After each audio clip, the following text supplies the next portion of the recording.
Meet Nomia Rosemary Ndlovu, a South African police officer who used her position not to shield the innocent, but to carry out a series of cold-blooded murders that left an entire nation in shock. A woman whose greed was so insatiable, whose moral compass was so irreparably damaged, that she murdered 6 of her own family members. This is a case about betrayal in its most extreme form. And trust me when we say this, by the end of this video, you'll understand exactly what a person without soul, heart, or conscience is capable of. Born in 1978 in Bushbuckridge, Mpumalanga, Rosemary Ndlovu appeared to be an ordinary woman pursuing a respectable career. After completing her education, she moved to Johannesburg seeking better opportunities and eventually joined the South African Police Service. She worked her way up to the rank of sergeant at the Tembisa police station in Gauteng province. To her colleagues, Ndlovu presented 2 faces.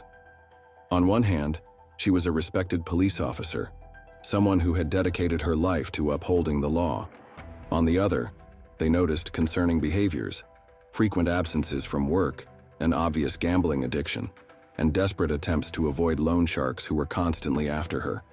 But what no one realized was that these financial troubles would soon drive Ndlovu to commit acts so heinous that they would shock an entire nation.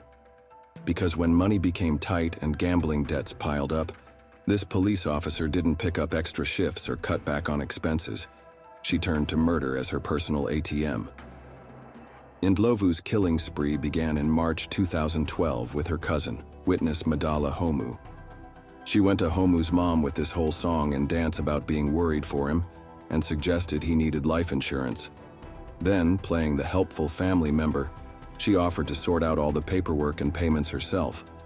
Pretty thoughtful, right?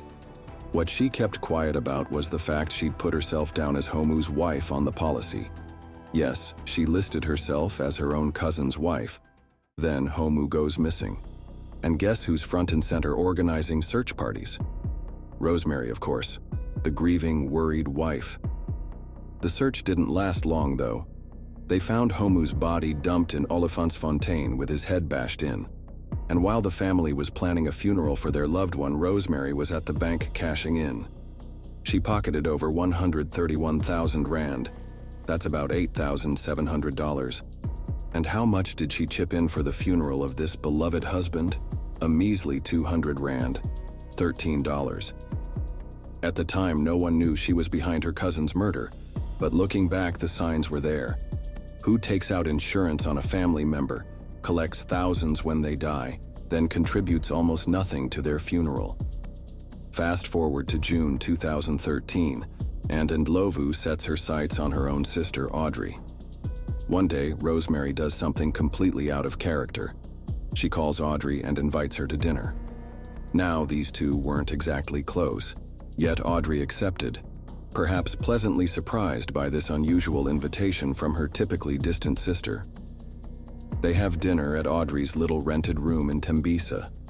Everything seems normal. They eat, they talk, Rosemary leaves. Just an ordinary evening between sisters. Or so it seemed. The very next day, Rosemary starts calling around saying she can't reach Audrey. "I'm worried about my sister," she tells the police. She rushes over to Audrey's place, and neighbors hear this woman wailing and screaming in grief, the perfect performance of a devastated sister. When they entered the house, there was Audrey, dead, poisoned and then strangled in her own home. And wouldn't you know it? Rosemary had already set up life and funeral insurance policies for Audrey, with herself as the beneficiary, just like she did with her cousin. This time she hit the jackpot, 717,000 rand. That's almost $48,000. And once again, the authorities just shrugged it off as another sad but common crime in a high-crime area. In 2014, Ndlovu changed police stations, becoming a constable at the newly opened Tembisa South Station. To her new colleagues, she appeared generous and pleasant, often buying lunch for others and offering loans to those in need. But they also witnessed her darker moods, days when she would storm in angry and broke, complaining loudly about her financial struggles. It didn't take long for her co-workers to discover what was behind these dramatic mood swings. Rosemary had a serious gambling problem. She was a regular at Emperor's Palace, a sprawling casino complex in Kempton Park where she would spend hours at the tables. The pattern was becoming clear. She would murder a family member, collect the insurance money, gamble most of it away, then look for another victim when funds ran low. That same year brought what should have been a stabilizing influence in Rosemary's life. She gave birth to a daughter, Makanani, with her boyfriend, Maurice Mabasa. Maurice was everything Rosemary wasn't: kind, generous, and responsible.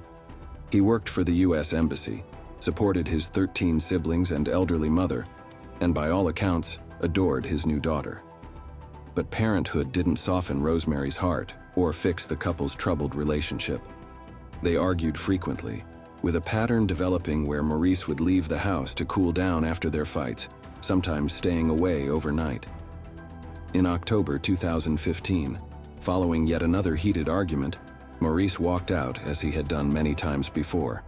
When he didn't return the next day, Rosemary reported him missing to the police. It didn't take long to find him. His body was discovered in Olifantsfontein, the same area where her cousin's remains had been found 3 years earlier, and what happened to him was savage. His body bore more than 80 stab wounds. That means an act of extreme violence that suggested intense personal hatred. Investigators noted that despite this brutality, nothing had been stolen from him. His wallet, containing his credit cards and identification, remained in his pocket, making it clear this wasn't a robbery gone wrong. And just like with her cousin and sister, Maurice had life insurance with Rosemary as the beneficiary. She collected 400,000 rand from his policy, plus another 100,000 rand from the U.S. Embassy, his employer. That's over $33,000 total. Not a small sum in South Africa. 3 family members dead in 3 years. All with insurance policies benefiting Rosemary. All dying in violent circumstances. And yet, remarkably, no one in law enforcement connected these incidents. No one saw the pattern forming right before their eyes. The very organization tasked with solving murders had a serial killer in their ranks, wearing their uniform, collecting their paycheck. In June 2016, Rosemary's niece Zanele Motha was going through financial hardship and moved in with her temporarily. During her stay, Zanele was reportedly hit by a car in Kempton Park. Rosemary, playing the concerned aunt, took her to the hospital where doctors examined her, found only minor injuries, and sent her home that same day. But that night, something happened. Zanele began experiencing excruciating chest pain, crying out in agony. Though she was clearly in distress all night, Rosemary waited until the next morning to take her back to the hospital. By then, it was too late. Zanele arrived dead. When doctors examined her body, they found multiple fractured ribs and severe liver damage, serious injuries that competent medical professionals couldn't possibly have missed during her earlier examination. These injuries had to have occurred after she left the hospital. When investigators questioned Rosemary, she simply shrugged it off, claiming she had been away from the house most of the day after bringing Zanele home. And unsurprisingly, Zanele had a life insurance policy with Rosemary named as the beneficiary. This murder earned Rosemary another 120,000 rand, approximately $8,000. But it was not enough for her. In April 2017, Rosemary moved on to her nephew, Mayeni Mashaba. When he needed to travel to Pretoria, she offered what seemed like a kind gesture. She'd drive him partway there and drop him at a gas station where he could catch a ride the rest of the way. The next day, Mayeni's body turned up in Olifantsfontein, the same area where both her cousin and boyfriend had been found dead. But this time, Rosemary's plan encountered a problem. When she filed the insurance claim, the company grew suspicious about why she was listed as Mayeni's partner. Yes, another incestuous claim about a family member. When she couldn't prove this relationship, the insurance company denied her claim. At this point, the body count stood at 6 family members. Rosemary had successfully cashed in on 4 murders, but came away empty-handed from her last 2 attempts. How is it that this kept happening? Once it's understandable, but 6 times? You can't call it a coincidence. The killings were too frequent by this point. This wasn't someone committing a crime of passion or a one-time desperate act. This was methodical, calculated serial murder for financial gain. Each time she got away with it, she became bolder. Each insurance payout funded not just her gambling addiction, but fueled her appetite for more killing. And still, incredibly, no one in authority connected these deaths. By 2018, Rosemary was in a financial bind. With her last 2 insurance scams failing and gambling debts mounting, she decided to escalate her plans to an unimaginable level. What she did next shows just how far gone she truly was. She reached out to a man named Ndlovu, ironically, someone she had previously arrested for illegal gun possession.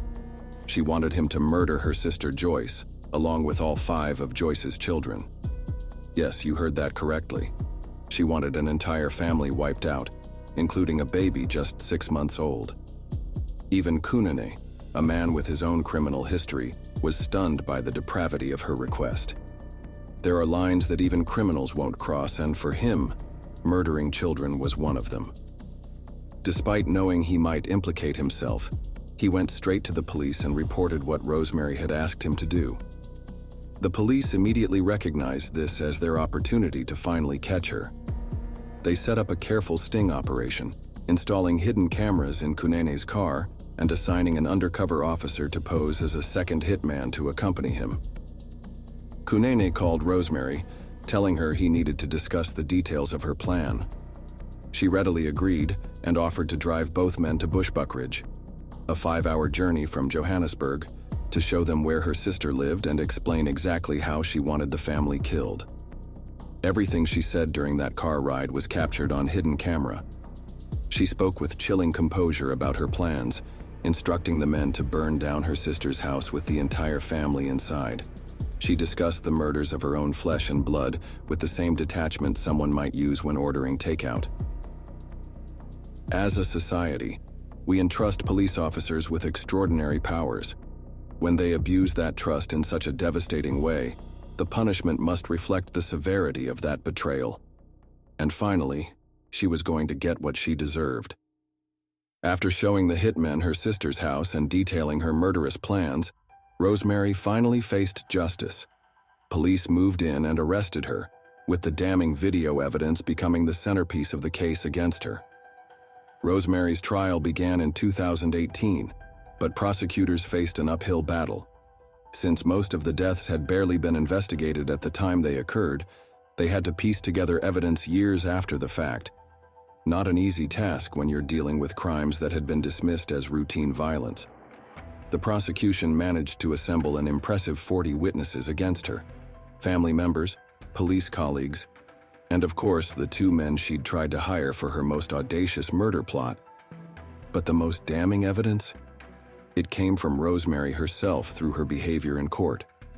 Throughout the early stages of the trial, Rosemary treated the whole proceeding like some kind of twisted celebrity appearance. She would smile and pose for cameras, blowing kisses and seeming completely unbothered by the fact that she was on trial for murdering 6 family members. It was as if she couldn't grasp, or simply didn't care, that this was about justice for her victims, not a platform for her to perform.